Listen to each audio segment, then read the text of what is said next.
So I'm in some kind of double role. One is that to unfold the theme of the seminar. It has been done already by Professor Mittal, but as a keynote also I would like to put some views. And second role is about a role of chair of this technical session, which is a more difficult role. For a teacher, I think you get rejuvenated when you speak, but when you have to really chair the technical session, sometimes I call it the job of a butcher, and a job which brings you a lot of sins. Somewhere Chitragupta is calculating how much sin you are committing by sending off a speaker in a full flow. So before I discuss some views on the seminar theme, I would like to set some rules for ourselves. We have 10 papers in this technical session. And first of all, I'll say let us enjoy this technical session, but by imposing some kind of self-discipline, because time is also limited. But let us make it as a festival of learning. Don't haste, but just manage time and be at ease. I'm requesting to all paper presenters. 10 paper presenters, so we would give 8 minutes to each presenter. 8 minutes means 80 minutes. Plus, you have given me also some time. You also want to take lunch. So, all these things taken together, 8 minutes for each presenter.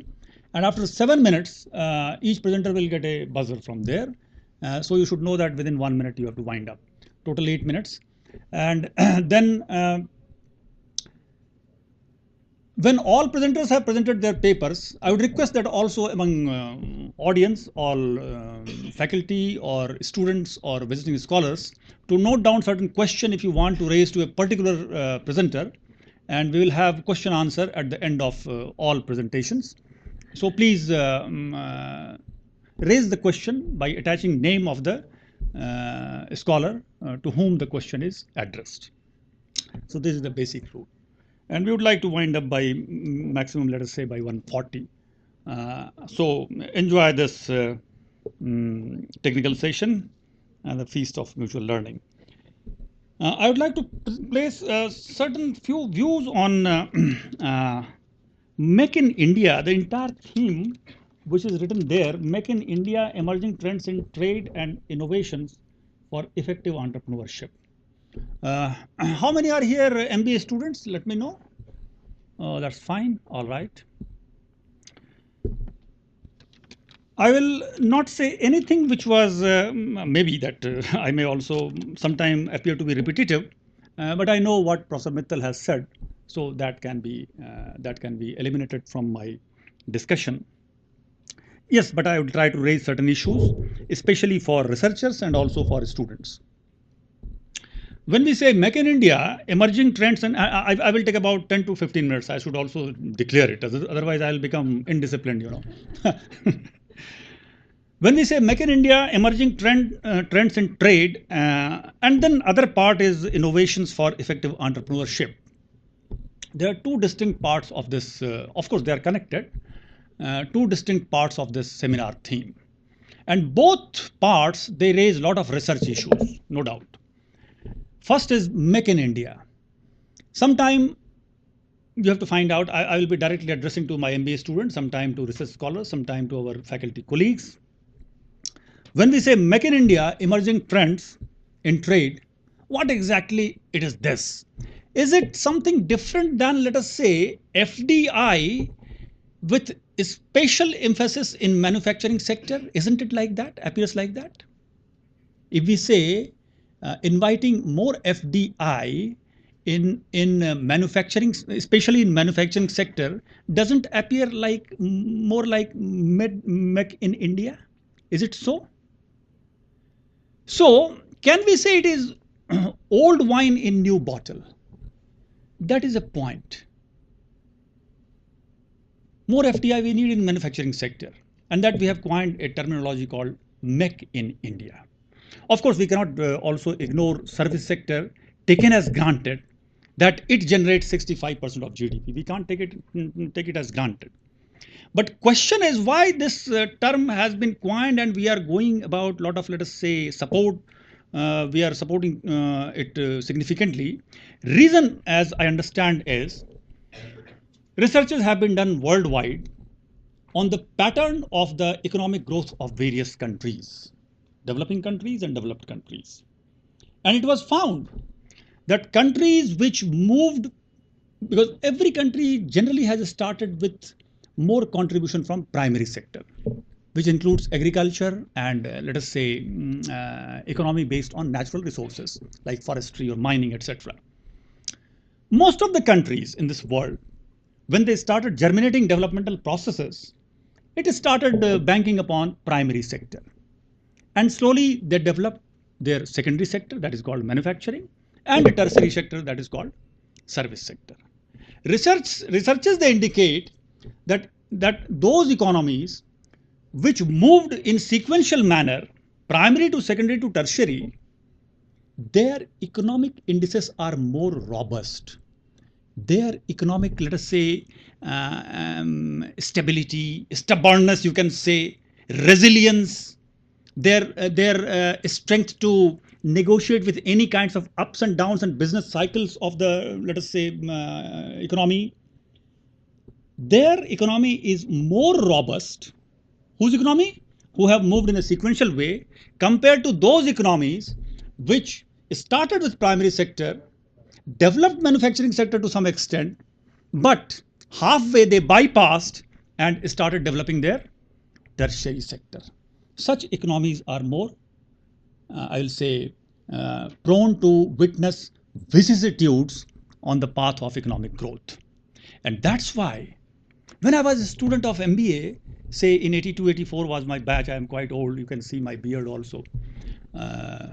लेकिन एक चीज़ मैं बता दूं विद्यार्थियों को खास करके, मेरा दाढ़ी सफ़ेद है लेकिन दिल अभी भी काला है.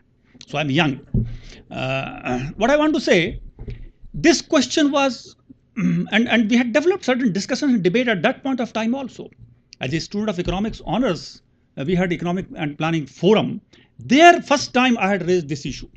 As a student, as a humble boy, that whether we need to further re-emphasize manufacturing sector. What I'm trying to say, thanks God, our country started thinking on that aspect.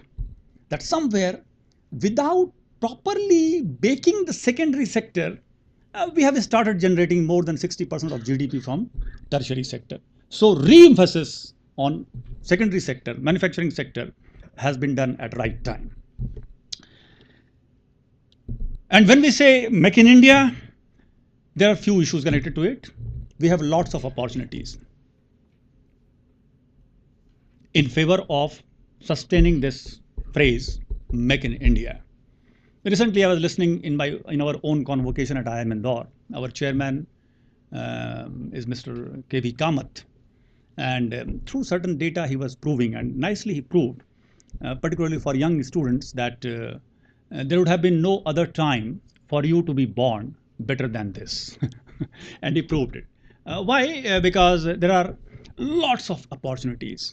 You start from, let us say, any sector, say food sector, that is primary sector, or health sector, education sector, or let us say frugal innovation, manufacturing, consulting.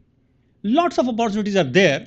And when we graduated in 1984, opportunities were limited. For a person like me or a student like me who was in the final semester of management, there were only two opportunities, joining the job in public sector as management trainee or joining the job in private sector as management trainee, but more or less both were dealing with certain manufacturing.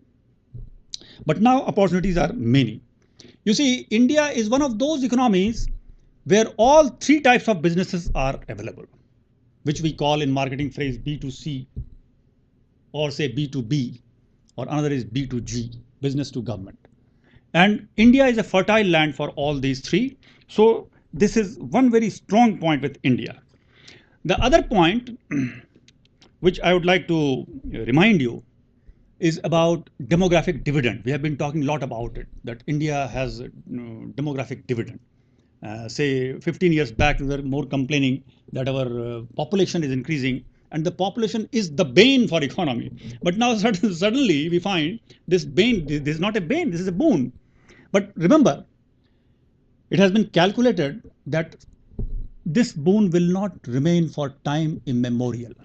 And calculation says that will start losing demographic dividend strength after 2036. So there is a time-bound course. Like MBA is a 2 years program, you must pass in 2 years. Longer you do the MBA, worse it is. So by 2036, we have to utilize this.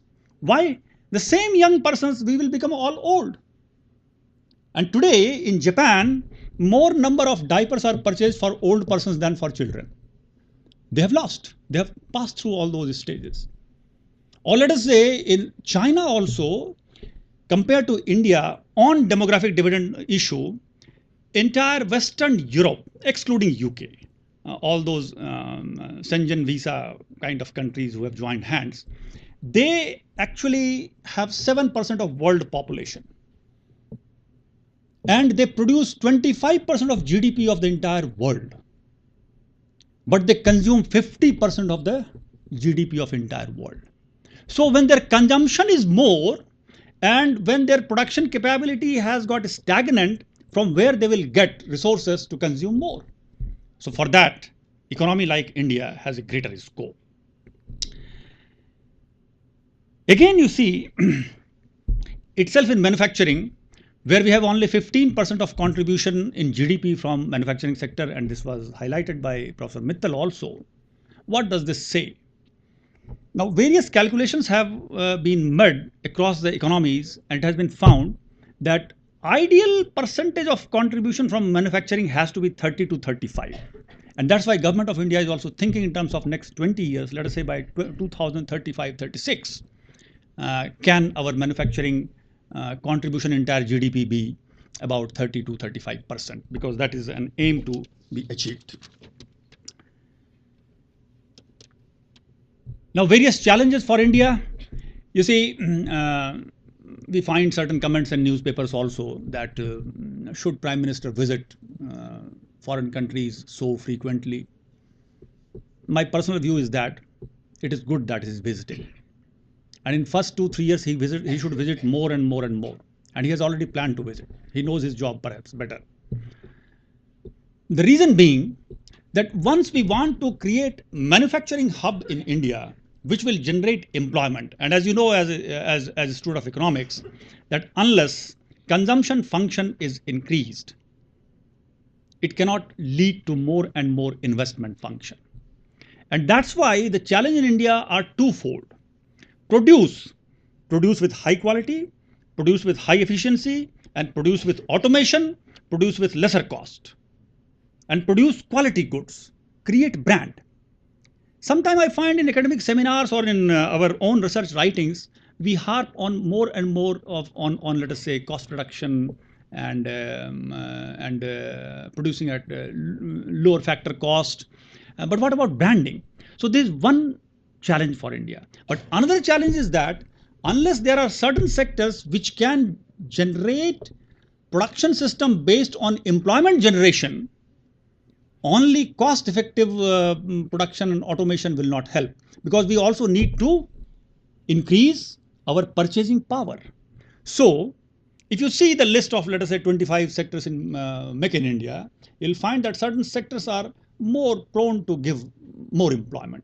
And some other bigger kind of sectors, they can generate, let us say, more production with higher productivity. So this two-prone attempt we need to make so that the investment also generates cost-effective production, high quality, and also generates employment. Another challenge, why I said that I support Prime Minister's more foreign visits, not because he can see foreign countries, but because we have not been able to attract appropriate amount of foreign direct investment. Data says that India got only in 2014 $28 billion of global pool of 1.45 trillions of foreign direct investment. Now a country which has 15% of population, second biggest country of the world, this percentage comes to a meager amount.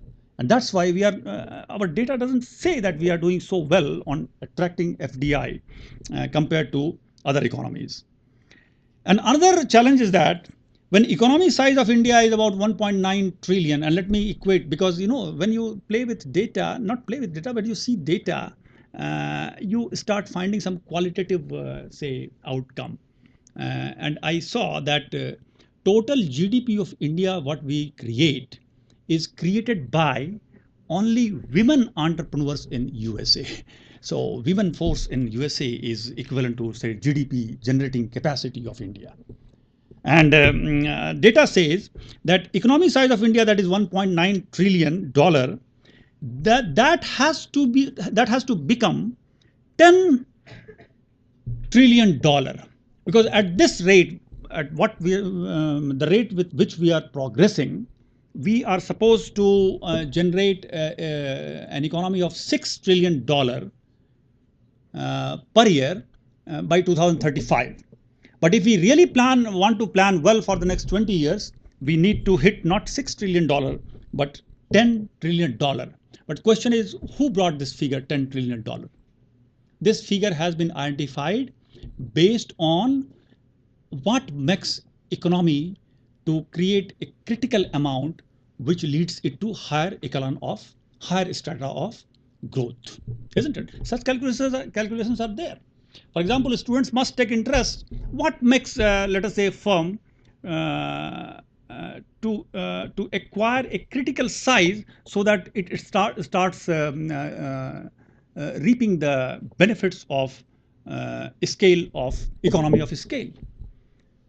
For example, one interesting research says that the size of State Bank of India that we have got today, which is the biggest bank in India, this size has to multiply by 18 times to make the topmost bank in India to really become critical at the level of economy of scale.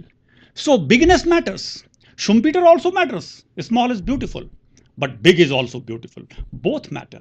We'll also see some points why smallness also matters. For example, how smallness also matters and big also matters. Let there be no dichotomy between whether we should start with big push or we should start with, let us say, percolating down and with small. See, another interesting feature I would like to share. India has about 50 cities, only 50 cities, which has got either 10 lakh or more population. Whereas China has got 400 cities, which has 10 lakh or more population. Now, 50 and 400 cannot be compared. It is 8 times more, but population of China is not 8 times more. What does it mean? It means that in India, we have either Delhi, Mumbai, Bangalore, Kolkata, Chennai, and then suddenly we start losing the list. And then we have so small towns which are not critically, let us say, supporting the entire economy. Just imagine that we could have more cities like, say, Indore. Indore, I'm not saying it is a critical city, but I'm saying size of the city. Indore, Ludhiana, Bhatinda, these could have been a critical size city which should have been more in number.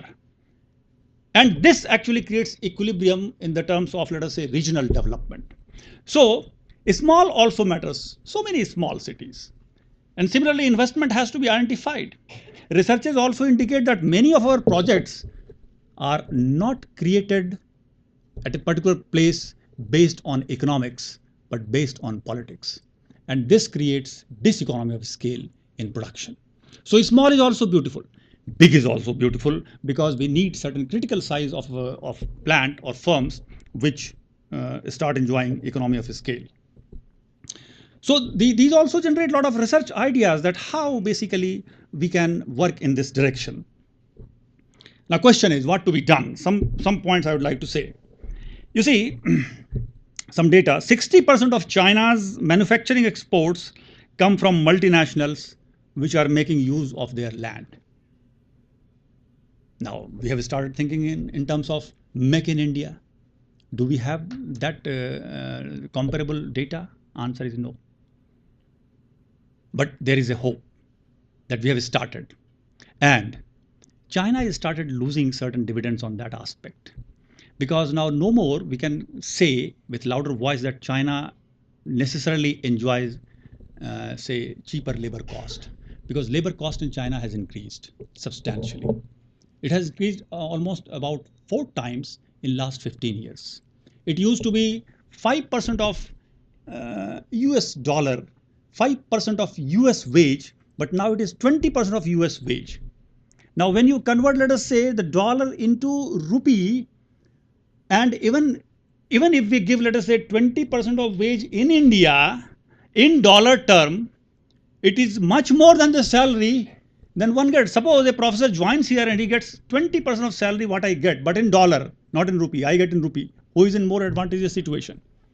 So we can understand that China has started losing on that front. Not a good news, because we should not say that somebody is losing so we will gain. But if there is opportunity, why not to actually go and intervene there? Another issue that I would like to share, that we have started moving in that direction. 49% of share in defense production, as you know, has been allowed in defense sector, and even 100% in case of state of the art kind of technology even being introduced in defense or even in railways. So this kind of opening up is needed. We started this journey somewhere in 1992-93. We should have started earlier, because in earlier speech also Dr. Mittal rightly emphasized that by closing the economy, it's just like closing this room, close the door, close the window, switch off the AC. What kind of suffocation we can feel? And that's why opening up and making it more competitive is very important. Of course, I would like to remind you that Make in India has been also debated by some kind of lexical jugglery. Of course, it is not lexical jugglery. I would like to say to students of management, especially in management, there is no jargon. All words are full with soul. सभी शब्दों में आत्मा होती है. So when Raghuram Rajan says, perhaps not make in India, but make for India would be better slogan, don't say that one preposition is being replaced by another. Actually, he wants to emphasize something different. That's why he's saying. It doesn't mean that we should replace Make in India, but can Make in India be along with Make for India? What does it mean? Make for India means that India itself is a big consumer market. So can we basically be self-sustained by reducing the import which we do to fulfill the consumption demand of people? And even if we become competitive on that front, India is so big market, anything that you do in India is actually international practice. And unless at international level you compete, even you can't make for India. So Make for India doesn't mean that we are closing the door and we will make for ourselves, because that will not do, because we are operating in open economy. So when Raghuram Rajan says Make for India, he is saying that let the growth pattern be based on import reduction model. Whereas Make in India, because particularly students should understand what is leading to what and how economically it can be analyzed. Make in India is basically thriving on the concept of create investment demand and let more investment and economic activity be in India, so that it will generate employment, and this will also make Indian companies more competitive. But Make for India says, Make for India means let the consumption be supported by internal resources, so that import burden is less, and through that we can actually combat with the problem of adverse balance of trade. But there is other concept also, and this is the oldest concept, and this is the most profound I find. Compared to Make in India or Make for India, I think Made in India is more deeper concept, which is already there, which was already there from time immemorial. I don't know who coined it. Made in India. What is Made in India? Made in India also emphasizes that you have created product here through frugal innovation, through entrepreneurship, through your own, let us say, originality, through more creativity. So I think Make in India or Make for India are subsidiary inputs for actually, somewhere we have to, after 30 years or 40 years, we have to again revitalize this slogan, Made in India. कब तक आप कहेंगे आओ और बनाओ और हम देखते रहेंगे कुछ लोगों को employment दे दिया? We have to actually create Made in India. Look at the example of, let us say, countries like Japan or Germany. Both are known for quality. And after World War, both countries got smashed badly. America smashed Japan, and all, say, allied forces smashed Germany, and especially Russia. But from there, they have thrived. And actually, it is made in Germany, it is made in Japan. So, made in India cannot be forgotten, because made in India is the mother concept. But we can't jump on there, because competitive advantages are not there in many sectors. So the roots are make in India or make for India. But made in India, I will say, is a more profound concept than even make in India. These are some challenges. Then something about, let us say, in this process, make in India, something about entrepreneurship, or let us say our own educational quality. I was watching a notice board outside this lecture theater in your campus itself. Student of the month. Student of the month. Is there notice board? I just watching it. So Mr. Garg also explained me the basic fundamental behind it. What happens? We MBA teachers or MBA students, especially as a student of HRM, we start thinking that HRM is an activity which has to be done within the four wall of academic institution or within the four wall of the factory. But in our course curriculum, macro HRM is not thought about properly. And somewhere we, to some extent, we fail to sensitize our students about the macro HR. What about those students who are not part of Rukmini Devi Institute of Management? What about those who do not make it to MBA courses? What about those who do not get admission